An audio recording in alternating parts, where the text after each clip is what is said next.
ನಮಸ್ತೆ ಮಿತ್ರರೇ. ಸಂಬಾರಗಳ ರಾಣಿಯಾದ ಏಲಕ್ಕಿಯಲ್ಲಿ ಎರಡು ವಿಧ, ಅಂದರೆ ಸಾಂಬಾರ ಪದಾರ್ಥಗಳಲ್ಲಿ ಏಲಕ್ಕಿಯನ್ನು ರಾಣಿ ಎಂದೇ ನಾವು ಕರೀತೇವೆ. ಇದರ ಎರಡು ವಿಧದಲ್ಲಿ ಸಣ್ಣ ಏಲಕ್ಕಿಯನ್ನು ನಾವು ಬೆಣ್ಣೆಯೊಂದಿಗೆ ಸೇರಿಸಿ ಅಗಿದು ತಿಂದರೆ ಯಾರಿಗೆ ಲೂಸ್ ಮೋಷನ್ ಆಗ್ತದೆ ಅಂಥವರಿಗೆ ಬಹಳ ಸಹಕಾರಿ ಅಂತ ಹೇಳ್ತಾರೆ. ಅಲ್ಲದೆ ಇನ್ನೊಂದು ಜಾಯ್ಕಾಯಿ ಅಂತ ನಾವು ಹೇಳ್ತೇವೆ, ನಟ್ ಮಗ್, ಇದನ್ನು ನಾವು ಈ ಎಲೆ ಯಾವುದು ತಾಂಬೂಲದ ಎಲೆಯೊಟ್ಟಿಗೆ ಅಗೆದು ತಿಂದರೆ ನಮ್ಮ ಡೈಜೆಷನಿಗೆ ಬಹಳ ಉತ್ತಮ. ಹಾಗಿರುವಾಗ ಇವತ್ತು ನಾನು ನನ್ನ ಅಡಿಗೆ ಮನೆಯಲ್ಲಿ ಕ್ರಿಸ್ಮಸ್ನ ಸಲುವಾಗಿ ಕ್ರಿಸ್ಮಸ್ನ ಗೋಳಿಯೋ ಅಂತ ಹೇಳ್ತೇವಲ್ಲ ನಾವು, ಅಂದರೆ ರೈಸ್ ಮಾರ್ಬಲ್ಸ್, ಅದನ್ನು ಮಾಡಿದ್ದೇನೆ. ಬಹಳ ರುಚಿಕರವಾಗಿರುತ್ತದೆ. ಹಾಗಿರುವಾಗ ಇದನ್ನು ಹೇಗೆ ಮಾಡುವುದು, ಇದಕ್ಕೆ ಏನೆಲ್ಲ ಸಾಮಗ್ರಿಗಳು ಬೇಕು ಎಂದು ನೋಡುವ ಮೊದಲು ಯಾರೆಲ್ಲ ನನ್ನ ಚಾನಲನ್ನು ನೋಡ್ತಿದ್ದೀರಿ, ಯಾರೆಲ್ಲ ಇನ್ನೂ ಸಬ್ಸ್ಕ್ರೈಬ್ ಮಾಡಿಲ್ಲ, ದಯವಿಟ್ಟು ಸಬ್ಸ್ಕ್ರೈಬ್ ಮಾಡಿ, ಸಪೋರ್ಟ್ ಮಾಡಿ ಅಂತ ಹೇಳುತ್ತಾ ಬನ್ನಿ ಈ ರೈಸ್ ಮಾರ್ಬಲ್ಸ್ ಹೇಗೆ ಮಾಡುವುದು ಎಂದು ನೋಡೋಣ. ನಮಸ್ತೆ ಮಿತ್ರರೇ. ಇವತ್ತು ಕ್ರಿಸ್ಮಸ್ ಸ್ಪೆಷಲ್ ರೈಸ್ ಮಾರ್ಬಲ್ಸ್ ಮಾಡೋಣ. ಅಂದರೆ ಅದಕ್ಕೆ ಗುಳಿಯೋ ಅಂತ ಹೇಳ್ತಾರೆ. ನಮಗೆಲ್ಲ ಸಣ್ಣದರಿಂದ ಸಹ ಈ ಗುಳಿಯೋ ಹೇಳಿದ್ರೆ ತುಂಬ ಇಷ್ಟ.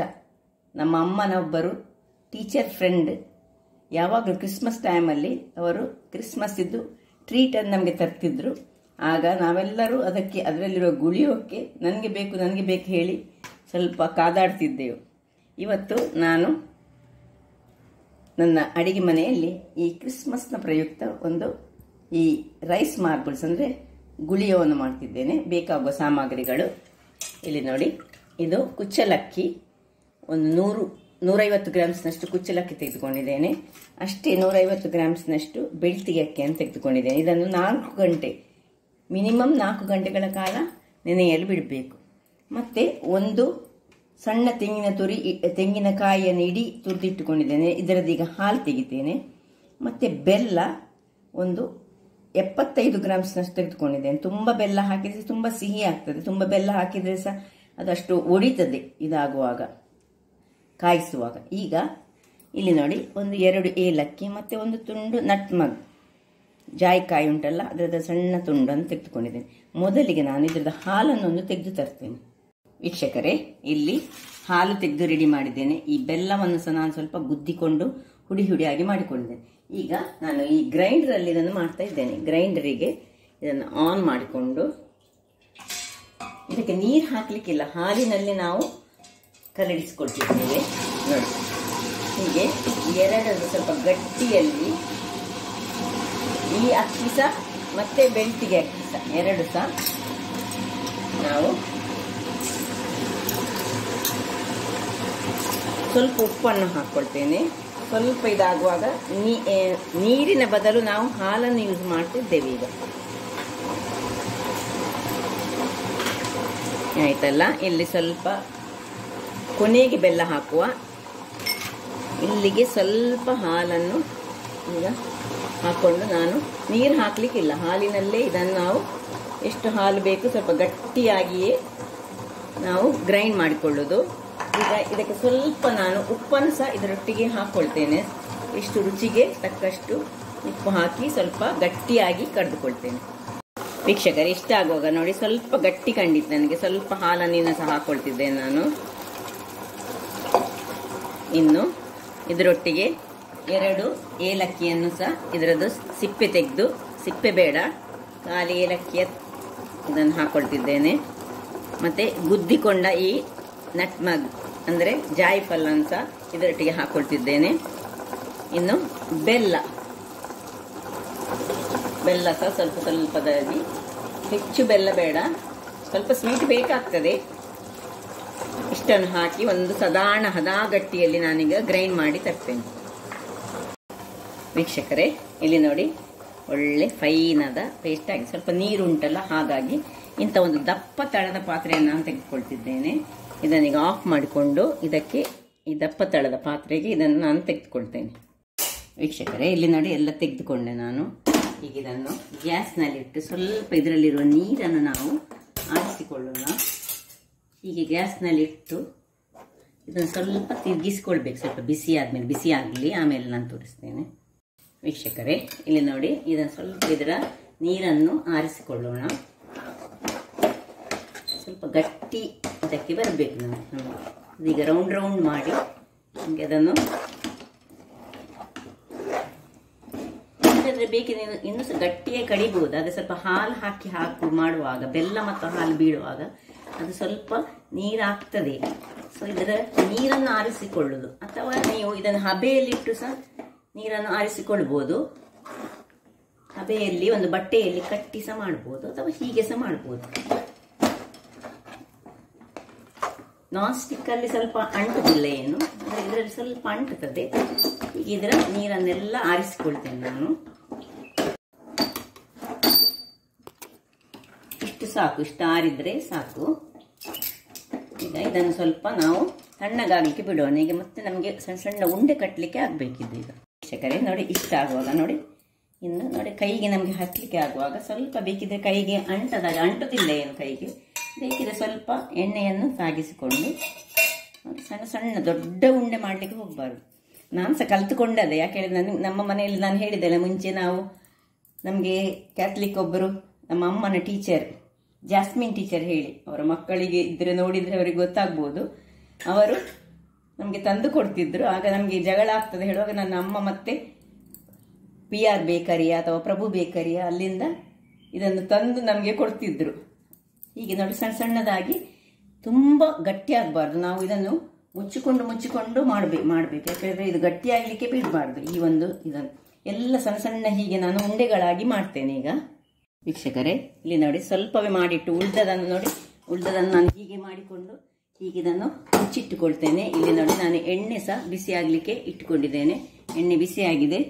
ಈಗ ನಿಧಾನಕ್ಕೆ ಇದು ಹಾರುವ ಇದು ಉಂಟು, ಒಂದೊಂದಾಗಿ ಇದನ್ನು ಸಣ್ಣ ಸಣ್ಣದಾಗಿಯೇ ಮಾಡಿಕೊಳ್ಬೇಕು.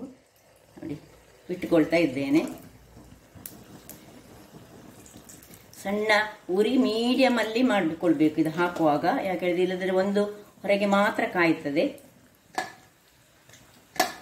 ಎಷ್ಟು ಹದಾದಲ್ಲಿ ಎಷ್ಟು ಹಿಡಿತದೆ ಅಷ್ಟನ್ನು ಹಾಕೊಳ್ಳೋಣ ನಾವು ಮೊದಲಿಗೆ.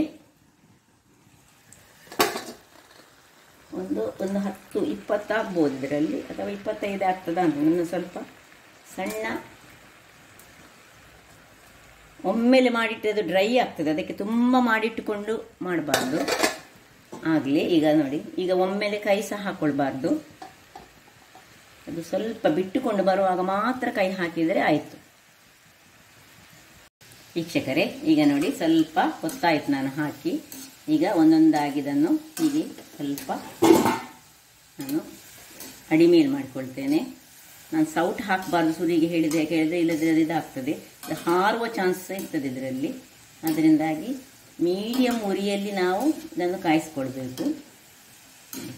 ಸ್ವಲ್ಪ ಎಲ್ಲ ಹೀಗೆ ಅಡಿಮೇಲ್ ಮಾಡಿಕೊಳ್ಳೋಣ.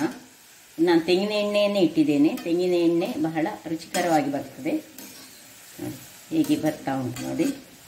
ಸುರಿಗೆ ಸೌಟನ್ನು ಹಾಕ್ಕೊಳ್ಬಾರ್ದು. ವೀಕ್ಷಕರೇ ನೋಡಿ, ಹೇಗೆ ಕಲರ್ ಬಂತಾ ಉಂಟು ನೋಡಿ. ಹೀಗೆ ನಾವು ತಿರುಗಿಸಿಕೊಂಡೆ ಸ್ವಲ್ಪ ಸ್ವಲ್ಪ ಹೀಗೆ ನೋಡಿ, ಹೀಗೆ ಕಲರ್ ಬರುವಾಗ ನಾವು ಇದನ್ನು ತೆಗೆದುಕೊಂಡ್ರೆ ಆಯಿತು. ಚೂರು ಕಾಯಬೇಕಿನ್ನು ಸಹ ಹದಾ ಮೀಡಿಯಂ ಉರಿಯಲ್ಲಿ ನಾನು ಸಾಧಾರಣ 10 ರಿಂದ 12 ನಿಮಿಷಗಳ ಕಾಲ ಬೇಯಿಸಿಕೊಂಡಿದ್ದೇನೆ. ಆಯ್ತು ವೀಕ್ಷಕರೇ ನೋಡಿ, ಇದರ ಕಲರ್ ಸಹ ಚೇಂಜ್ ಆಗ್ತಾ ಬಂತು. ಇನ್ನು ನಿಧಾನಕ್ಕೆ ಇದನ್ನು ತೆಗೆದುಕೊಳ್ಳೋಣ. ನನ್ನ ಸಣ್ಣ ಬಾಣಲೆ ಅದರಿಂದಾಗಿ ನಾನು ಸ್ವಲ್ಪವೇ ಮಾಡ್ತಿದ್ದೇನೆ.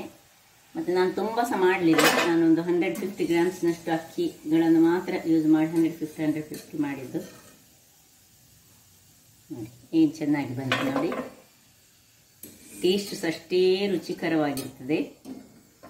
ಈಗ ಸುರಿಗೆ ಮಾತ್ರ ಉರಿ ದೊಡ್ಡದಿರಬೇಕು ಇದು ಹಾಕುವಾಗ. ಇಲ್ಲಿ ನೋಡಿ, ನಾನು ಮುಚ್ಚಿಟ್ಟುಕೊಂಡಿದ್ದೇನೆ, ಇಲ್ಲದಿದ್ದರೆ ಡ್ರೈ ಆಗ್ತದೆ. ಇದು ಮಾಡಿ ಸಹ ನಾವು ಒಟ್ಟಾರೆ ಇಟ್ಕೊಳ್ಳಿಕ್ಕಿಲ್ಲ.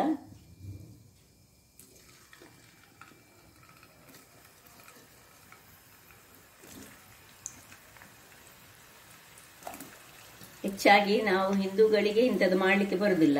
ಕ್ರಿಶ್ಚಿಯನ್ ಅವರ ಟೈಮ್ನಲ್ಲಿ, ಅವರ ಹಬ್ಬ ಕ್ರಿಸ್ಮಸ್ನ ಟೈಮ್ನಲ್ಲಿ ನಮಗೆ ಅವರ ತಿಂಡಿ ತಿನಿಸುಗಳ ಬಗ್ಗೆ ನಮಗೆ ಖುಷಿ ಆಗೋದು, ಅಂಥದ್ದನ್ನು ಮಾಡಿ ತಿನ್ಬೇಕಂತ ಆಗೋದು.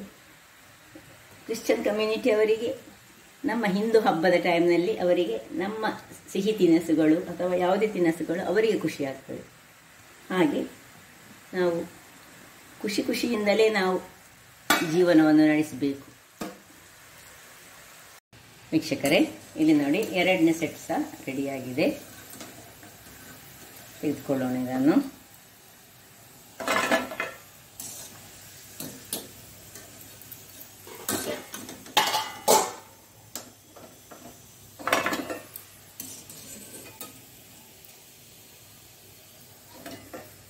ಮೂರನೇ ಸೆಟ್ಟನ್ನು ಹಾಕ್ಕೊಳ್ತಿದ್ದೇನೆ. ನಿಧಾನಕ್ಕೆ ಹಾಕಬೇಕು, ಯಾಕಂದರೆ ಕೈ ಜಾಗ್ರತೆ ಮಾಡಿಕೊಳ್ಬೇಕು, ಹಾರುವ ಚಾನ್ಸಸ್ ಇರ್ತದೆ. ಅದು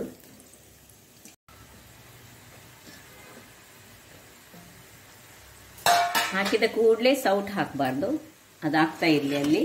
ಇಲ್ಲಿ ನೋಡಿದ್ರಲ್ಲ ಹೇಗೆ ಬಂದಿದೆ ನೋಡಿ, ಸಣ್ಣದಾಗಿ ನಾನು ಮಾಡಿಕೊಂಡದ್ದು, ಬಹಳ ಕಟ್ಕುಟ್ಟಾಗಿ ಸಹ ಉಂಟು, ಬಿಸಿ ಉಂಟು, ಹಾಗಾದದ್ದು.